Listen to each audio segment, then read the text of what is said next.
Hey guys, welcome to Devbhoomi Career Point. आशा करता हूँ आप सभी लोग स्वस्थ होंगे, काफ़ी अच्छी आपकी स्टडी चल रही होगी। तो देखिए, आज उत्तराखंड लोक सेवा आयोग के द्वारा एक पेपर आयोजित करवाया गया था। एफआरओ प्रारंभिक परीक्षा, ठीक है, यानी कि फॉरेस्ट रेंजर ऑफिसर। इसकी प्रारंभिक परीक्षा में 100 नंबर के जो जीएस के क्वेश्चन पूछे गए थे उनका सॉल्यूशन देखेंगे इस वीडियो के अंतर्गत। देखिए, मैं सिंपली बोलना चाहूँ, जो पेपर लेवल बनाया था आयोग ने बहुत अच्छा बनाया था। और कट ऑफ इसकी लगभग एवरेज कट ऑफ रहेगी आपकी, जितनी हमेशा रहती है, ज़्यादा ऊपर नहीं जाएगी क्योंकि पेपर का लेवल काफ़ी अच्छा था। और इसमें करंट अफेयर्स के काफ़ी क्वेश्चन पूछे गए थे। उत्तराखंड की बात करूँ तो उत्तराखंड के जो क्वेश्चन थे इसमें ईजी बोलूँगा मैं एक हिसाब से, जिन्होंने अच्छे से उत्तराखंड कवर की है। हालांकि 2-4 क्वेश्चन ऐसे थे जो मॉडरेट लेवल के थे, ठीक है, और बहुत यूनिक क्वेश्चन तो इसमें नहीं थे। लास्ट टाइम एपीओ में जो कुछ क्वेश्चन हमने कुछ यूनिक टाइप के देखे थे, जैसे चर्च वाला क्वेश्चन आ गया था उसमें, और 1-2 क्वेश्चन और था उसमें, लेप्रोसी जो हमारा आश्रम बना था, कहाँ पे बना था, इस तरह के क्वेश्चन वहाँ पे यूनिक थे। बट यहाँ पे जो उत्तराखंड के क्वेश्चन थे लगभग वो ईजी टू मॉडरेट ही क्वेश्चन है। एंड इसके अलावा जो जीएस के क्वेश्चन बने वही आपका जो आयोग पैटर्न को फॉलो करता है, उत्तराखंड लोक सेवा आयोग, उसी आधार पे बने हैं। वो पॉलिटी के क्वेश्चन हो, ज्योग्राफी के हो और हिस्ट्री के क्वेश्चन हो, सेम क्वेश्चन बने, ज़्यादा कठिन क्वेश्चन नहीं पूछे गए हैं। बट हाँ, करंट अफेयर्स के क्वेश्चन आपको अच्छे से पढ़ने होंगे। अगर आप चाहते हैं कि लोअर पीसीएस में आपको अच्छा स्कोर करना है तो लोअर पीसीएस का एग्ज़ाम देने वालों के लिए इतना ही मैं यहाँ पे बोलना चाहूँगा, आपका करंट अफेयर का सेक्शन बिल्कुल मजबूत होना चाहिए, क्योंकि लगभग 18 से 20 क्वेश्चन करंट अफेयर्स के पूछे गए हैं इसमें, ठीक है, यानी कि एक बहुत बड़ा वेटेज है। उसके अलावा उत्तराखंड के 25 क्वेश्चन पूछे गए, तो कम से कम क्वेश्चन गलत होने चाहिए आपके नेक्स्ट लोअर पीसीएस प्रारंभिक परीक्षा में, ठीक है।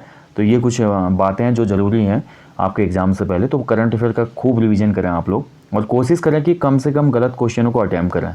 एक आपका जो सिक्योर स्कोर होता है ना, लगभग 90 तक पहुंचा जनरल का कैंडिडेट 150 में से, तो ये बहुत सिक्योर स्कोर है इस तरह के पेपर में। जैसे आज का ही पेपर है, अब बहुत से लोग बोलेंगे कि कट ऑफ क्या होगी, बहुत से लोगों ने आंसर की देख भी ली होगी, पूरा पेपर नहीं देखेंगे।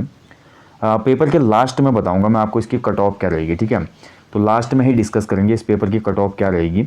तो उसके लिए आपको पहले पेपर देखना होगा, समझना होगा थोड़ा। देखिए, सेशन इसलिए करता हूँ मैं, आप लोग समझें कि कैसे पेपर को आपने सॉल्व करना है, कैसे चीज़ों को हैंडल करना है एग्ज़ाम हॉल में, ठीक है। तो चलिए देखेंगे क्वेश्चन किस प्रकार के पूछे गए थे। पता नहीं कौन सा पेपर सेट है, थोड़ा आप लोग अपने वीडियो की क्वालिटी को इम्प्रूव कर लो, क्योंकि यहाँ पे भी पेपर जो है उतना साफ़ नहीं है, तो आप अच्छे से देख पाएंगे तभी, ठीक है। अपनी यूट्यूब वीडियो क्वालिटी को इम्प्रूव कीजिए, आप लोग हाईएस्ट कर दीजिए, हाई में कर दीजिए, ठीक है। और फाइनल में मैं बताऊँगा कट ऑफ क्या रहने वाली इसकी जनरल की। तो पहला क्वेश्चन था इसमें, पर्यावरण संस्था legal initiative for forest and environment life को किस अवार्ड से नवाजा गया। तो दिल्ली बेस्ड एक एनजीओ है लाइफ, एंड इसको राइट लाइवलीहुड अवार्ड 2021 से सम्मानित किया गया है, ठीक है। ऑप्शन सी इसमें सही उत्तर है, राइट लाइवलीहुड अवार्ड 2021। ओके, चलिए अगला क्वेश्चन इसमें था, अगला क्वेश्चन था, किस भारतीय राज्य ने हरा भरा नाम से ड्रोन आधारित वनारोपण परियोजना शुरू की है। यानी कि ड्रोन आधारित होगी ये, और ये करने वाला जो राज्य बना है दोस्तों वो है तेलंगाना, ठीक है। ऑप्शन ए इसमें से आंसर है, तेलंगाना ने शुरू की है ये योजना, ठीक है। चलिए बढ़ते हैं नेक्स्ट क्वेश्चन की तरफ। विश्व डाक टिकट प्रदर्शनी फिलिनिपॉन 2021 कहाँ आयोजित की गई थी। देखिए, थोड़ा सा आपको एग्जाम में ट्रिक भी लगानी पड़ेगी, अपना दिमाग यूज करना पड़ेगा। देखिए, यहाँ पे एक जो हमारा वर्ड यूज हुआ है फिल निपॉन, निपॉन यानी कि जो निप्पन पुराना नाम था वो जापान का था ना, है ना, तो यहीं से कनेक्ट कर सकते थे आप। जिसको नहीं भी आता था जापान के साथ हो जाता तो बिल्कुल सही उत्तर हो जाता। विश्व बौद्धिक संपदा संगठन द्वारा लॉन्च की गई ग्लोबल इनोवेशन इंडेक्स 2021 में भारत का रैंक क्या है। तो यानी कि यहाँ पे बात हो रही है विश्व नवाचार सूचकांक, एंड ग्लोबल वैश्विक नवाचार सूचकांक इसको बोलते हैं हिंदी में। एंड इसमें भारत की जो रैंक रही वो हमारी 46 रही इस बार, ठीक है। यानी कि ऑप्शन सी इसमें सही उत्तर है, 46वीं। चलिए बढ़ते हैं अगले क्वेश्चन की तरफ। देखिए, कहाँ पे कौन सा इवेंट आयोजित हुआ। टोक्यो ओलंपिक, पैरालंपिक, पूरे वर्ष भर के जो ग्रैंड स्लैम होते हैं, इसके अलावा देखिए जितने भी हमारे इंडेक्स आते हैं, ठीक है, उसके अलावा जो हमारे इंटरनल इंडेक्स आते हैं जैसे कि एचडीजी रिपोर्ट हो गई और अदर स्वच्छता सूचकांक भारत के, इन सभी को आप अच्छे से याद करके जाइए, क्योंकि यहाँ से एक क्वेश्चन आपका ज़रूर बनने वाला है। और साइंस एंड टेक्नोलॉजी में कुछ डेवलपमेंट हुई है, वहाँ से क्वेश्चन पढ़ने पड़ेंगे आपको। इसके अलावा जो भी हमारा डिफेंस सिस्टम है, इससे जुड़ा हुआ कुछ नया इवेंट हुआ है, या इसके साथ साथ हमारा जो युद्धाभ्यास होता है, ये सभी अच्छे से पढ़ के जाइए नेक्स्ट पेपर के लिए। देखिए, जो हमारा फूड स्टैंडर्ड होता है ना, उसका जो तीसरा राज्य खाद्य सुरक्षा सूचकांक जारी हुआ, FSSAI जिसको हम बोलते हैं, इसमें कौन सा भारतीय राज्य टॉप पे रहा। तो इसमें टॉप पे रहने वाला जो राज्य है वो हमारा गुजरात, ठीक है, ऑप्शन डी। बहुत अच्छा क्वेश्चन पूछा था। ई कचरे से निपटने के लिए आईआईटी मद्रास द्वारा विकसित एक ऑनलाइन प्लेटफॉर्म का नाम क्या है? देखिए, ई वेस्ट का मतलब होता है ई कचरा। ई कचरा समझ रहे हैं ना, जैसे जो हमारी इलेक्ट्रॉनिक चीज़ें होती है, जैसे कि मोबाइल फ़ोन हो गया, इसके अलावा हमारे लैपटॉप, कंप्यूटर, कीबोर्ड, माउस, घर में यूज होने वाले एलईडी और जो भी हम इलेक्ट्रॉनिक चीज़ें यूज़ करते हैं उसको फेंक देते हैं।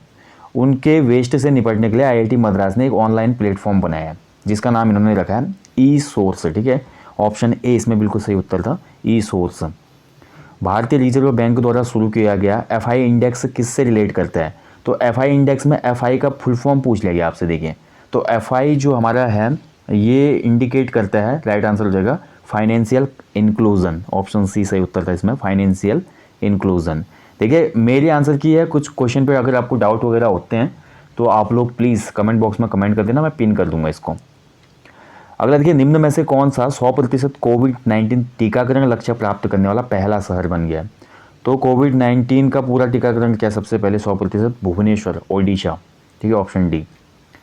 स्वयं सहायता समूह के लिए उत्पादों के विपणन के लिए आवास एवं शहरी मंत्रालय द्वारा शुरू की गई ब्रांड का नाम क्या है? तो स्वयं सहायता समूह जो होते हैं ना, आपके गाँव में होते हैं ये, और इसके लिए देखिए आवास एवं शहरी मंत्रालय ने एक ब्रांड नेम शुरू इनको दिया, जो है सोन चिरैया। ऑप्शन ए इसमें से उत्तर था, सोन चिरैया। पर्यावरणीय प्रभाव आकलन, ठीक है, यानी कि जो हमारा इन्वायरमेंटल जो इफेक्ट पड़ता है ना, उसका टोटल यहाँ पे जो आकलन किया जाता है।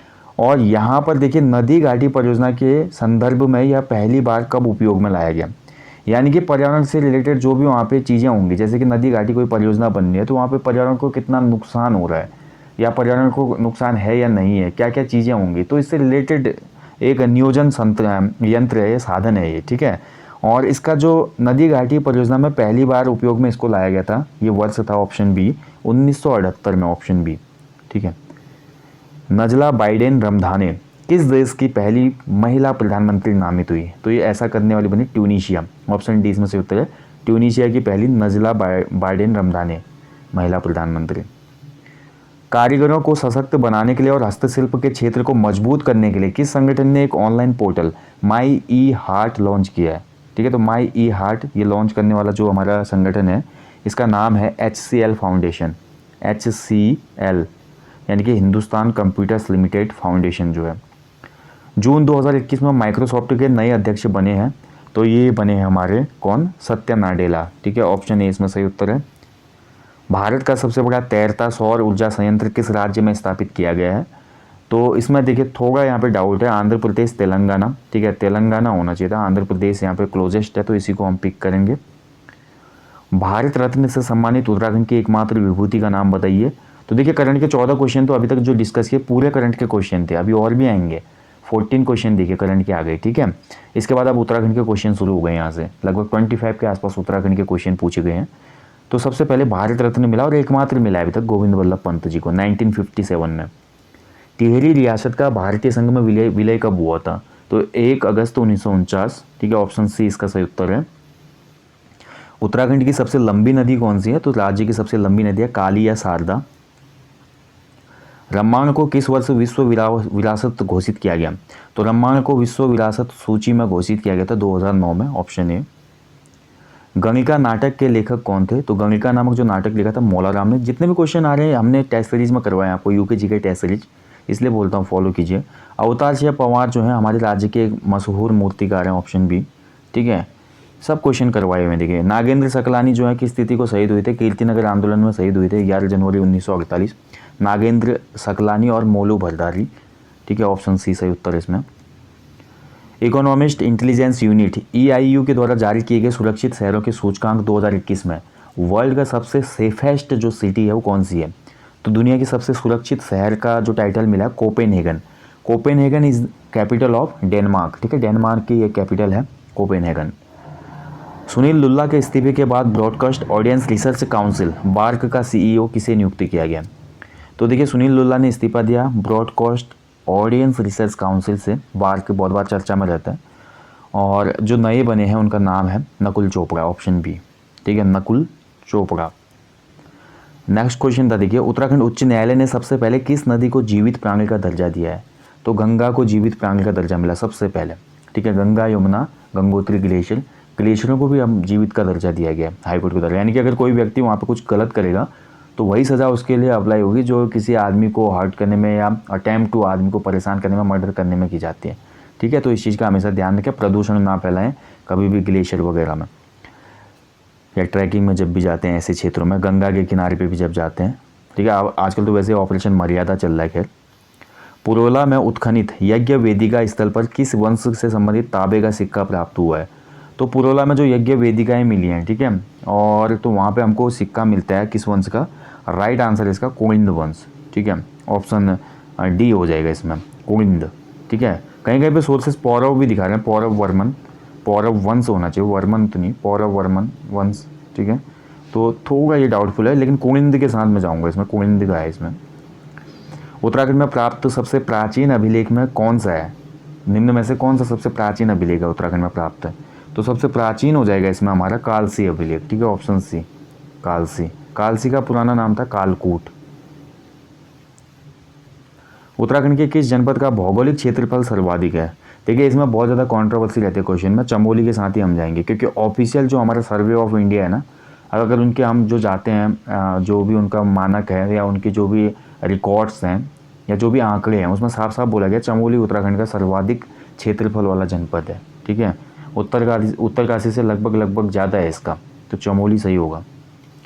पुरस्कृत फिल्म देवभूमि का निर्देशन किसने किया था? देखिए, ये मैंने उत्तराखंड करंट अफेयर का जो सेशन हमारे आते थे लास्ट ईयर के, वहाँ पे बताया था आपको कि जो देवभूमि हमारी फिल्म आई थी लैंड ऑफ गॉड वाली, उसका जो डायरेक्शन किया वो हमारा गोरान पैस्केलेविच ने किया था, ठीक है। ऑप्शन ए इसमें सही आंसर है। बहुत अच्छा क्वेश्चन पूछे, देखिए, ओके। और ये हमारी वेरी इंपॉर्टेंट पॉइंट है कि टोरंटो फिल्म फेस्टिवल जो होता है ना, उसमें नॉमिनेट हुई थी ये। उत्तराखंड में विकास खंडों की कुल संख्या कितनी है? तो विकास खंड यानी कि ब्लॉक की संख्या 95। कौन सा एक खिलाड़ी उत्तराखंड से नहीं है? इसमें नहीं है पूछा जा रहा है, तो जसपाल राणा, उन्मुक्त चंद्र, ऋषभ पंत, ये सभी उत्तराखंड से। ललित उपाध्याय होगा इसमें, ऑप्शन ए नहीं है। कौन सा वन्य जीव विहार हिम तेंदुओं के संरक्षण के लिए प्रसिद्ध है? तो राइट आंसर इसका गोविंद वन्य जीव विहार, ठीक है। हैली नेशनल पार्क की स्थापना कब हुई थी? तो ये एशिया का और भारत का सबसे पहला पार्क था, 1936 में इसकी स्थापना हुई। बाद में इसका नाम हो गया जिम कॉर्बेट नेशनल पार्क। किस ताल में मानव कंकाल पाए जाते हैं? Repeated question, evergreen question. Roopkund या रहस्यमयी ताल, इसको मानव कंकाल मिलते हैं यहाँ पर, चमोली में है। उत्तराखंड में वनराजी जनजाति किस जनपद में निवास करती है? तो वनराजी हमारी निवास करती है ज़्यादातर पिथौरागढ़ जनपद में, ऑप्शन बी हो जाएगा इसका, ठीक है, पिथौरागढ़ में है मेनली। रम्माण किस वर्ष नई दिल्ली में गणतंत्र दिवस की परेड में उत्तराखंड की झांकी का हिस्सा रहा? तो रम्माण जो लोक नृत्य है या लोक उत्सव है, ये हमारी 2016 वाली जो झांकी थी उसमें था, ठीक है। अभी 2021 की जो झांकी है उसमें हमारा केदारखंड को थीम बनाया गया था, ठीक है। इस चीज़ का ध्यान रखेंगे, अगले पेपर में आ सकते हैं। भारत के सर्वोच्च न्यायालय में न्यायाधीश रहने वाले उत्तराखंड के पहले न्यायाधीश कौन थे? तो पहले न्यायाधीश थे उत्तराखंड से PC पंत, तो न्यायमूर्ति प्रफुल्ल चंद्र पंत हो जाएगा, ठीक है, ऑप्शन बी। नेहरू पर्वतारोहण संस्थान NIM की बात हो रही है, निम, तो निम की जो लोकेशन है वो है उत्तरकाशी में। इनमें से कौन पुरुषार्थ के संपादक थे? तो पुरुषार्थ नामक पत्र का संपादन किया था किसने? गिरिजा दत्त नैथानी जी, ठीक है, ऑप्शन बी, नैथाना गांव से। उत्तराखंड के उस जिले का नाम बताइए जहां कार्तिक स्वामी मंदिर स्थित है। तो कार्तिक स्वामी मंदिर आपको मिलेगा रुद्रप्रयाग जनपद में, ऑप्शन सी। अगला क्वेश्चन था इसमें, होली हिमालय पुस्तक के लेखक का नाम बताइए। होली हिमालय जो पुस्तक है ये सायरमन ओकले की पुस्तक है, ऑप्शन बी। कुमाऊं का अंतिम चंद राजा कौन था? तो कुमाऊं का अंतिम चंद राजा था महेंद्र चंद, ठीक है, ऑप्शन बी इसमें सही आंसर है, महेंद्र चंद। गढ़वाल के उस शासक का नाम बताइए जो आदिनाथ के नाम से जाना जाता था। तो आदिनाथ और गढ़वाल का अशोक, ये सभी टाइटल दिए गए थे किसको? अजय पाल को, ऑप्शन है। सिंपल थे क्वेश्चन, मैं बोल रहा हूँ उत्तराखंड के, उतने कठिन नहीं थे। देहरादून किस वर्ष रेल मार्ग से जुड़ा था? तो 1900 में जुड़ा था। खतलिंग हिमानी किस नदी का उद्गम है? तो खतलिंग हिमानी या खतलिंग ग्लेशियर यहाँ से उद्गम होता है भिलंगना नदी का, ठीक है। उत्तराखंड के खड़ी बोली के पहले कवि कौन थे? तो खड़ी बोली में पहले कवि माने जाते हैं उत्तराखंड के लोक रत्न पंत या गुमानी पंत। शिव प्रसाद डबराल का प्रोफेशन क्या है? तो चारंग जी हमारे शिव प्रसाद डबराल जी जाने जाते हैं इतिहासकार के रूप में, ऑप्शन बी। उत्तराखंड में दूसरी सबसे ऊंची पर्वत चोटी कौन सी है? तो सेकंड जो हाईएस्ट हमारी पर्वत चोटी है वो है कामेट, ठीक है। इसकी बहुत सिंपल ट्रिक है, देखिए इसको आप याद ही कर लो। नंदा का नेम, ठीक है, नंदा का नेम बद्री, ठीक है। इसमें जो ट्रिक है बहुत सिंपल है, देखिए नंदा का नेम बद्री, ठीक है। तो यहाँ पे देखिए 5 आपको टॉप चोटियाँ मिल जाएंगी। सबसे ऊंची हो जाएगी नंदा देवी पश्चिमी, का से हो गया सेकंड नंबर पे कामेट, ने से हो गया, फिर से नौ से हो गया आपका नंदा देवी पूर्वी, मौ से हो गया माणा पर्वत, और बद्री से हो गया बद्रीनाथ पर्वत, ठीक है। ये टोटल हमारे 5 हाईएस्ट पीक हैं उत्तराखंड के। नंदा देवी पश्चिमी जो है सबसे ऊंची, उसकी हाइट है 7,817। कामेट यहाँ पे पूछा गया था 7,756 मीटर। नंदा देवी पूर्वी है 7,434 मीटर। माणा की ऊंचाई है 7,272 मीटर, और बद्रीनाथ की ऊंचाई है 7,140। इसके बाद चौखंबा, त्रिशूल और सतोपंथ आते हैं, ठीक है। चौखंबा, त्रिशूल, सतोपंथ, तो ये क्रम है हमारे उत्तराखंड में पर्वत चोटियों का। उत्तराखंड राज्य का सबसे लंबा हिमनद कौन सा है? देखिए लंबाई दोनों की बराबर है भाई, पिंडारी और गंगोत्री की। अब यहाँ पे आंसर की देखना होगा क्या देता है आंसर, ठीक है। पिंडारी ग्लेशियर की भी जो लेंथ है ना वो 30 किलोमीटर है, गंगोत्री की भी जो लेंथ है वो 30 किलोमीटर है। और अगर यहाँ पे सबसे बड़ा पूछा होता फिर तो नो डाउट गंगोत्री है क्षेत्रफल में, लेकिन यहाँ पे लंबा पूछा गया। अब लंबे में देखना होगा आंसर की में क्या उत्तर आता है। स्टेनलेस स्टील में उपस्थित तत्वों का बढ़ता हुआ क्रम है। तो स्टेनलेस स्टील में देखिए हमारा सबसे ज़्यादा तो होता है लोहा, आयरन 73%। इसके बाद होता है क्रोमियम 18%, Cr। इसके बाद होता है निकिल 8%, और फिर होता है कार्बन 1%, ठीक है। यानी कि यहाँ पे कौन कौन दिया है हमें, अगर हम यहाँ पे देखें बढ़ता हुआ क्रम होगा तो सबसे पहले सबसे कम होता है कार्बन, उससे ऊपर होता है क्रोमियम, और उससे ज़्यादा होता है आयरन। ऑप्शन बी होना चाहिए इसमें, कार्बन, क्रोमियम, आयरन, ठीक है। हंसाने वाली गैस हर बार पूछा जाता है, नाइट्रस ऑक्साइड होती है N2। इनमें से दाब को निरूपित क्या करता है, ठीक है। P बराबर क्या हो जाता है, P बराबर F/A हो जाता है ना। प्रेशर इक्वल फोर्स अपॉन हमारा एरिया, यानी कि बल बट्टा क्षेत्रफल, ऑप्शन बी हो जाएगा। निम्न में से किस पर चालक का प्रतिरोध निर्भर करता है? देखिए प्रतिरोध बहुत चीज़ों पर, रेसिस्टेंस जो होता है बहुत चीज़ों पर निर्भर करता है। कंडक्टर के लेंथ पे भी करता है, क्रॉस सेक्शन के क्षेत्रफल पे भी करता है, पदार्थ की प्रकृति पे भी करता है, तापमान पे भी करता है, ठीक है। यानी कि उपरोक्त तो सभी संभावनाएं सही है, ऑप्शन डी हो जाएगा इसका। अनावर्त बीजी का सबसे विकसित गुण कौन सा होता है? देखिए अनावर्त बीजी का जो सबसे विकसित गुण है वो हो जाएगा, राइट आंसर हो जाएगा इसका ऑप्शन बी, कोनिफ्रेल्स, ठीक है। ऑप्शन बी हो जाएगा इसमें, कोनिफ्रेल्स। बीज कहाँ पे विकसित होता है? तो बीज जो बनता है ना वो हमेशा बीजांड से बनता है, ऑप्शन सी इसमें से उत्तर है, बीजांड से। मानव में रक्तस्राव की बीमारी किस विटामिन की कमी के कारण होती है? तो देखिए रक्त का थक्का नहीं जमता है विटामिन के की कमी से, ऑप्शन डी इसमें से उत्तर है के। दुग्ध का आंशिक निर्जीवीकरण कब होता है? देखिए आंशिक निर्जीवीकरण का मतलब है कि दुग्ध का पाश्चुरीकरण। तो देखिए जब दूध को 62.8 डिग्री सेल्सियस पे 30 मिनट्स के लिए उबाला जाता है ना, तो फिर उसका निर्जीवीकरण हो जाता है, यानी कि बैक्टीरिया वगैरह सब मर जाते हैं। तो ऑप्शन बी इसमें से उत्तर है। और लंबे समय तक दूध को हम रख सकते हैं, ठीक है। पाश्चुरीकृत जो दूध आता है, अमूल का जो अमूल वाला जो डब्बा देखा होगा आपने 1 लीटर का टोंड दूध आता है बड़ा वाला, तो वो इसी से बना होता है। अर्धसूत्रीय कोशिका विभाजन की किस अवस्था में काइजेमेटा का निर्माण होता है? ठीक है, ये थोड़ा डाउटफुल क्वेश्चन है यार, काइजेमेटा वाला। देखिए बहुत सी बुक्स में दिया गया कि जो डिप्लोटीन होता है, डिप्लोटीन वाली अवस्था में काइजोमेटा बनता है, ठीक है। तो यहाँ पर आप देखिए थोड़ा डाउटफुल है, आप लोग कमेंट करिए इस क्वेश्चन का। इम्यूनोग्लोबुलिन्स की प्रकृति कैसी होती है? तो इम्यूनो जो ग्लोबुलिन्स होती है ये हमेशा प्रोटीन, ऑप्शन ए हो जाएगा इसका, ठीक है, प्रोटीन की। इनमें से कौन सी हमारी प्राइमरी मेमोरी होती है? बहुत सिंपल है, प्राइमरी मेमोरी हो जाएगी दिए गए विकल्पों में रैम प्राइमरी होती है, ठीक है। अगला है देखिए, म्यूकर माइकोसिस रोग किस कारण होता है? तो म्यूकर माइकोसिस जो डिजीज़ होती है इसका रीज़न होता है ऑप्शन ए कवक, फंगी, ठीक है, ऑप्शन ए। इनमें से किस जंतु में 3 हृदय और नीला खून होता है? बस नीले खून से पकड़ लेना था आपने, 3 हृदय से मतलब नीला खून होता है ऑक्टोपस में, दिए गए विकल्प में। ऑक्टोपस का जो ब्लड होता है ब्लू होता है, वो ध्यान रखेंगे आगे, ये यूपी पीसीएस से क्वेश्चन उठाया आयोग ने। इनमें से कौन सी चौथी पीढ़ी की मोबाइल टेक्निक है? तो 4th जनरेशन की यहाँ पे जीपीआरएस भी हो जाएगी, HSPA भी हो जाएगी, LTE भी हो जाएगी, यानी कि ये सभी हो जाएंगे, ऑप्शन डी, ठीक है। अगला देखिए, आधुनिक पीढ़ी के कंप्यूटरों में प्रयुक्त IC चिप होते हैं, तो सिलिकॉन का होता है, हर बार रिपीटेड क्वेश्चन है।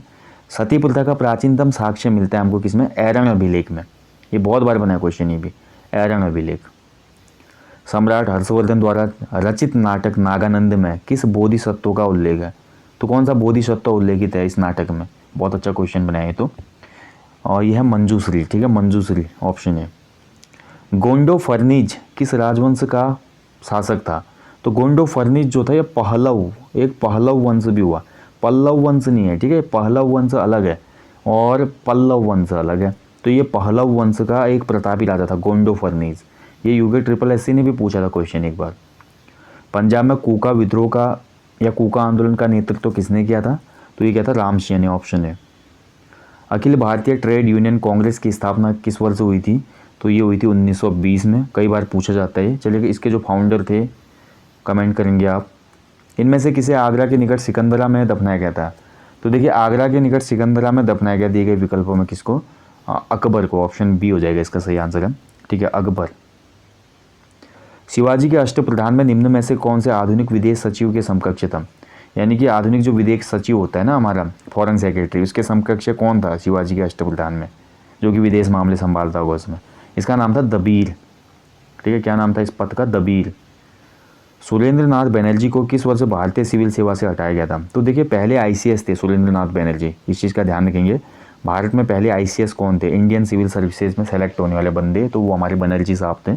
इनको बाद में ब्रिटिशर्स ने हटा दिया था, ठीक है। और ये वर्ष था 1874 का, 1874, यानी कि ऑप्शन है। धर्मत का युद्ध किस वर्ष हुआ था? तो धर्मत का युद्ध हुआ था हमारा औरंगजेब और दारा सिकोह के बीच में अपने प्रभुत्व के लिए, राजगद्दी के लिए। और ये युद्ध हुआ था 1658 में, ठीक है। किस वर्ष? जब हमारा 1658 में, इसी वर्ष जब दारा सिकोह और इसका युद्ध होता है ना, इसका बेटा हमारा फिर हमारे कुमाऊं गढ़वाल की तरफ आता है, सुलेमान सिकोह। भारत का एकमात्र यहूदी वायसराय कौन था? तो ये लॉर्ड रेडिंग था। अभी उसमें एपीओ में भी पूछा गया था क्वेश्चन। किस ग्रंथ की रचना संध्याकर नंदी के द्वारा की गई है? तो संध्याकर नंदी के द्वारा इसमें से रचित जो ग्रंथ हो जाएगा वो हमारा, इसका राइट आंसर होना चाहिए ऑप्शन ए, ठीक है, रामचरितम। रामचरितमानस नहीं है, रामचरितम है केवल। कौन सा लोकप्रिय समाचार पत्र तमिल में प्रकाशित होता था? तो तमिल में इसमें से स्वदेश मित्रम होता था, ठीक है, ऑप्शन सी हो जाएगा सही आंसर, स्वदेश मित्रम।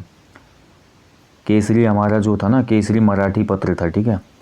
एक बाइट में कितने बिट्स होते हैं? तो ये तो बहुत सिंपल क्वेश्चन है। एक बाइट्स में होते हैं हमारे 8 बिट्स, और हाफ बाइट कहलाती है। तो हाफ बाइट को क्या कहा जाता है? तो हाफ बाइट को एक निबल कहते हैं, ऑप्शन है। कंप्यूटर के भी बहुत सिंपल क्वेश्चन आए, देखिए। पॉलिटी के भी ठीक ठाक क्वेश्चन पूछे गए। निम्न में से भारतीय संविधान का कौन सा अनुच्छेद वयस्क मताधिकार से संबंधित है? तो वयस्क मताधिकार को संबोधित करने वाला अनुच्छेद है, राइट आंसर इसका ऑप्शन डी, अनुच्छेद 326, ठीक है, ऑप्शन डी हो जाएगा इसका। भारत के सर्वोच्च न्यायालय द्वारा निम्न में से कौन सा आदेश अवैध रूप से निरोध किए जाने के मामले में जारी किया जाता है? ठीक है, तो कौन सा आदेश है जो अवैध रूप से निरोध किए जाने के मामले में जारी होता है?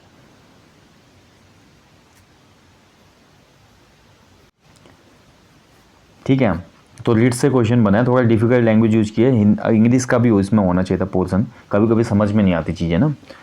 तो कौन सा आदेश अवैध रूप से निरोध किए जाने के मामले में जारी होता है? तो ये होता है बंदी प्रत्यक्षीकरण, ठीक है, ऑप्शन ही होना चाहिए इसका मेरे हिसाब से। हैबियस कॉर्पस जिसको हम बोलते हैं, कि न्यायालय में पेश करना होता है ना 24 आवर्स में गिरफ्तारी के बाद, ठीक है, तो ऑप्शन ही होगा इसका।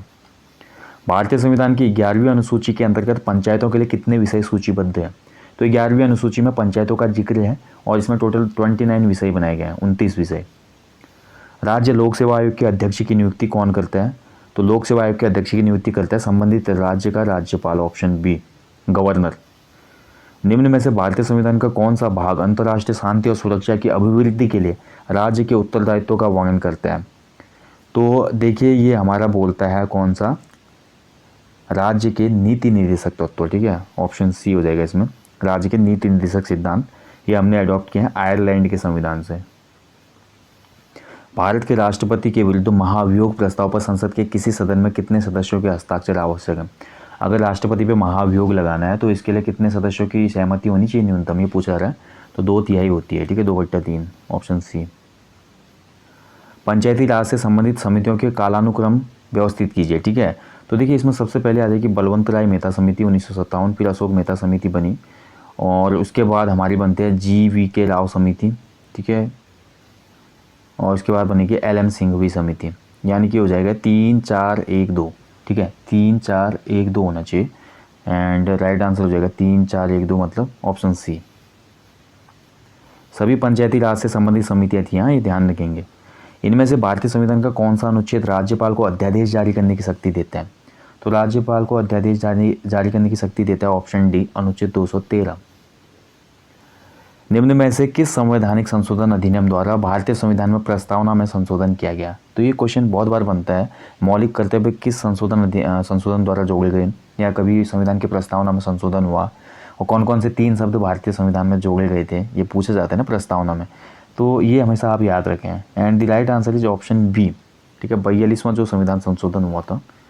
राज्यसभा सदस्य कितनी अवधि के लिए चुने जाते हैं? तो 6 साल के लिए चुने जाते हैं, ठीक है, और 1/3 सदस्य 2 साल में मुक्त होते हैं इसमें। ऑप्शन सी इसमें सही आंसर है।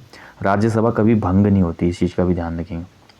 निम्न में से कौन सा संविधान संशोधन भारत में मतदान की आयु को कम करने से संबंधित है?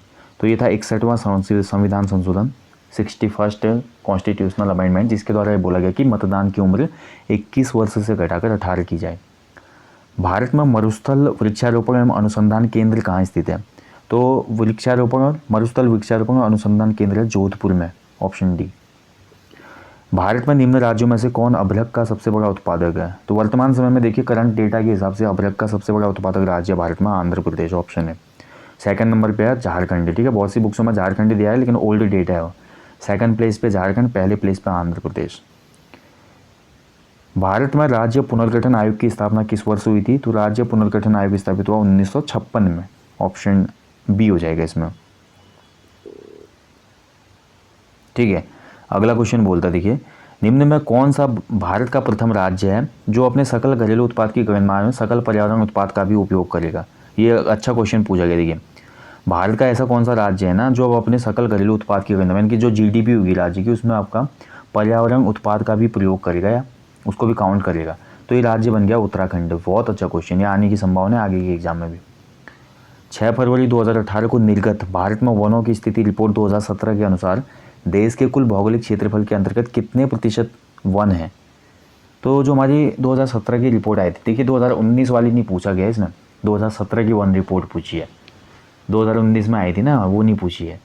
तो 17 में जो हमारे भारत देश की वन रिपोर्ट आई थी ना, उसमें भारत के कुल भूभाग के 21.54% भाग पे वन थे, ठीक है, 21.54% पे। और जो राष्ट्रीय वन नीति है वो ये बोलती है कि पूरे देश के क्षेत्रफल के 33% भाग पे वन होने चाहिए, कम से कम।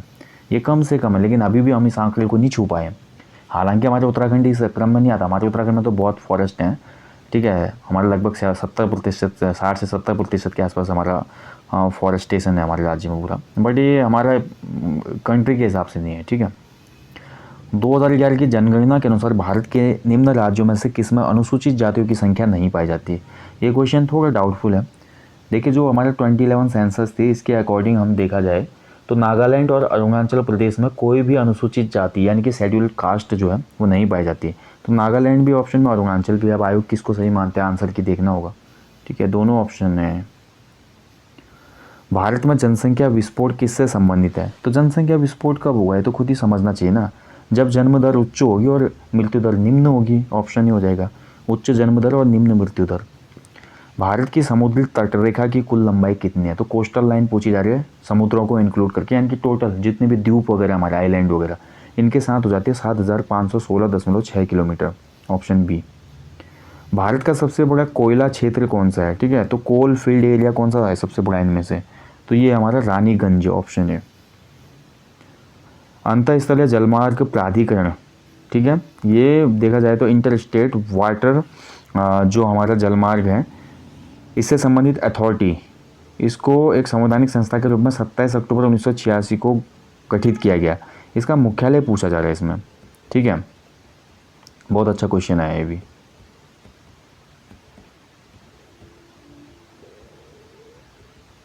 इसका जो मुख्यालय हो जाएगा वो राइट आंसर हो जाएगा, इसका ऑप्शन है नोएडा में है, ठीक है, कहाँ पे? नोएडा, उत्तर प्रदेश। इनमें से कौन पिछड़ी जाति आयोग के पहले सभापति थे? तो भारत में जो पिछड़ी जाति आयोग बनाया गया था उसके पहले जो अध्यक्ष या सभापति बनाए गए थे वो थे काका साहब कालेलकर, ऑप्शन 20 में से उत्तर है काका साहब कालेलकर। भारतीय संविधान के किस अनुच्छेद में विधि का शासन के बारे में बताया गया? ठीक है, यानी कि भारतीय संविधान का विधि का शासन निम्न में से किस अनुच्छेद में नहीं थे? तो यह आर्टिकल 14 में, ठीक है, ऑप्शन 20 में से उत्तर हो जाएगा आर्टिकल 14, ठीक है, अनुच्छेद 14। तो ये थे भैया 100 क्वेश्चन जीएस के जो पूछे गए थे इस पेपर में। ओवरऑल मैं पेपर का लेवल बोलूँ तो ये मॉडरेट लेवल का पेपर है, इतना आसान भी नहीं था पेपर। और हम बात करें देखिए सामान्य बुद्धि परीक्षण में अगर रीजनिंग के क्वेश्चन और उसके साथ साथ जो हमारे लॉजिकल अर्थमेटिक के क्वेश्चन आते हैं तो वो भी थोड़ा ठीक ठाक ही आए थे। ऐसा नहीं था कि बहुत ईजी क्वेश्चन पूछे गए थे, ठीक है, और ऐसा भी नहीं था कि बहुत ज़्यादा डिफ़िकल्ट क्वेश्चन पूछे गए थे। तो ओवरऑल देखा जाए तो पेपर का लेवल ठीक ठाक था ये, ठीक है। ठीक है, तो ये पूरा ओवरऑल पेपर आप देख सकते हैं। पेपर को भी मैं टेलीग्राम चैनल पे सेंड कर दूँगा, वैसे मिल ही गया होगा आपको, बहुत से ग्रुप में आप जुड़े रहते हैं। मुझे तो काफ़ी लेट मिला पेपर जब मैंने टेलीग्राम पे वॉइस मैसेज भेजा आपको, ठीक है। बाकी देखिए पायरेट वाला भी क्वेश्चन बन रहा है भाई, बहुत से क्वेश्चन बने, सरलीकरण वाला क्वेश्चन बना आपका। बाकी रीजनिंग के क्वेश्चन तो ठीक ठाक बने, जो हमारा सिलेबस होता है उसी से बने, ऐसा नहीं कि आउट ऑफ सिलेबस कोई क्वेश्चन बना है आपका। अब थोड़ा तो अपना दिमाग आपको यूज करना पड़ेगा। देखिए एक लॉक वाला क्वेश्चन बना है यहाँ पे, एंड एक क्वेश्चन यहाँ पे बना था आपका वृत्त वाला, ठीक है। ऐसे भी क्वेश्चन बनते हैं, थोड़ा इनको भी देख लीजिएगा लोअर पीसीएस के लिए। जैसे आपका ये आया है, देखिए संलग्न चित्र में यदि वृत्त सी का क्षेत्रफल 9 पाई है तो पी क्यू आर एस का क्षेत्रफल क्या होगा। ये हमेशा पूछा जाता है, बहुत रिपीटेड क्वेश्चन है ये, ठीक है। तो देख के जाइएगा कैसे इनको बनाना है। अब फाइनली आ जाते हैं, देखिए मैंने आपको बोला था वीडियो के प्रारंभ में कि इसकी कट ऑफ क्या रहेगी, ठीक है। कट ऑफ के बारे में मैं बोलना चाहूँगा। देखिए मैं सिंपली बोलूँ, देखिए इसमें किसी के लिए भी मैं ये नहीं है कि अप एंड डाउन बात कर रहा हूँ या कुछ भी, मतलब ऐसे बोल सकते कि बोलते हैं ना जो भेदभाव हो रहा है वो कुछ ही नहीं है इसमें। पेपर का लेवल बहुत अच्छा बना है, उत्तराखंड लोक सेवा आयोग का जैसा पेपर बनता है उसी हिसाब का पेपर बना है। बट ये एक हिसाब से देखा जाए तो हमारा सिंगल स्ट्रीम वाला पेपर था, यानी कि इसमें ह्यूमैनिटीज़ वाले नहीं थे, इसमें केवल बीएससी जिन लोगों ने की थी और इसके साथ साथ जिन लोगों का टेक्नोलॉजी बैकग्राउंड था यानी कि बीटेक वगैरह, वही लोग इसमें कॉम्पिटिशन करते हैं। और जो हमारे साइंस बैकग्राउंड के स्टूडेंट हैं अमूमन उनका ध्यान उत्तराखंड वाले एग्जाम्स में कम होता है। वो उत्तराखंड की जब बड़ी पोस्टें आती हैं, लाइक ऐसी ग्रुप बी या ग्रुप ए की पोस्ट या लोक सेवा आयोग की भर्ती, उसी में अपेयर होते हैं, ठीक है। तो उत्तराखंड भी उतनी खास नहीं होती उनकी, और जीएस सेक्शन वगैरह भी कम रहता है। हालांकि करंट अफेयर से टच में रहते हैं क्योंकि एसएससी सीजीएल वगैरह की तैयारी में संलग्न रहते हैं, ठीक है। तो इस हिसाब से मैं ये सिंपली बोलूँ यार, इस पेपर की जो कट ऑफ रहेगी मेरे अकॉर्डिंग 85 से ऊपर अगर आपके नंबर आ रहे हैं, प्लस माइनस 5, 10, 90 से ऊपर तो आप श्योर मानो यार, इससे कम इससे ज़्यादा तो नहीं जानी इसकी कट ऑफ, ये आप लिख के ले लो। 90 प्लस से ज़्यादा नहीं जाएगी जनरल में, मैं साफ बोल रहा हूँ। और 80 से 85 वाले भी इसमें संभावना में, ऐसा नहीं कि नहीं होगा आपका, ठीक है। 85 से ऊपर बॉयज, जनरल बॉयज मान लीजिए, बाकी गर्ल्स की इससे कम जाएगी। और अदर कैटेगरी में आप 2-4 नंबर 5 नंबर कम करते हुए अपने आप को एडजस्ट कीजिए, ठीक है। बस इतना ही रहने वाला है, ये हमारी तरफ से कट ऑफ है आप लोगों के लिए। पेपर के हिसाब से जो मैंने पूरा पेपर देखा और जो मैंने इसका रीजनिंग वगैरह का सेक्शन भी देखा, तो उस हिसाब से मैं यहाँ पे डिफाइन कर रहा हूँ। और जिस हिसाब से इसमें एस्पिरेंट थे केवल सिंगल बैकग्राउंड के थे, टेक्नोलॉजी और साइंस बैकग्राउंड के, तो उसको देख के और मेरिट कम हो सकती है। तो इसके आसपास भी अगर आपका स्कोर हो रहा है 80, 85, 90, तो आपको मेंस की तैयारी करनी चाहिए, मैं तो ये बोलूँगा, ओके। बाकी 2-3 महीने में इसका रिजल्ट आ जाता है तो आपको तैयारी करेंगे फ़ायदा ही है, क्योंकि बहुत जगह आपका काम भी आ जाएंगी वो चीज़ें, ठीक है। बाकी दोस्तों मिलते हैं आपको जल्दी नेक्स्ट टॉपिक में किसी अन्य वीडियो के साथ। और यहाँ पर जाने से पहले हमेशा की तरह बोलूँगा, देखिए एफआरओ का पेपर था तो आज तो बहुत अच्छा है। जो भी एफआरओ के एस्पिरेंट इस वीडियो को देख रहे हैं यार, अपने आसपास के सभी लोगों को पेड़ लगाने के लिए मोटिवेट करें, खुद भी जीवन में पेड़ लगाएं, कम से कम एक पेड़ तो लगाएं, ताकि आने वाली पीढ़ी और इस पर्यावरण के लिए हमारा एक विशेष हम योगदान दे पाएँ। छोटा सा योगदान होगा लेकिन बहुत बड़ा होगा आने वाली जनरेशन के लिए। बाकी जब भी उत्तराखंड के खूबसूरत प्लेसेस में आप घूमने जाते हैं तो वहाँ पे साफ़ सफाई का विशेष ध्यान रखें और लोगों को भी अवेयर करें। So guys thank you for watching, अपना ध्यान रखें। और इसी पेपर के लिहाज से मैं बोलूँगा, इसी पेपर को देखते हुए करंट अफेयर के क्वेश्चनों को, जीएस के क्वेश्चनों को और उसके साथ साथ जो उत्तराखंड जीके के क्वेश्चन है, इन्हीं के आसपास के तथ्यों को याद कीजिए आने वाले 12 दिसंबर के लोअर पीसीएस प्रारंभिक परीक्षा के लिए। बाकी ऐसी कोई ट्रिक नहीं होती, जितना रिवीजन, जितना ज़्यादा आप पढ़ेंगे, जितना करंट के टच में रहेंगे, उतनी ज़्यादा पॉसिबिलिटी और प्रोबेबिलिटी बढ़ जाती है किसी भी एग्जाम में निकलने की। तो मिलेंगे जल्दी, अपना ध्यान रखेंगे। जय हिंद, जय उत्तराखंड, शुभ रात्रि।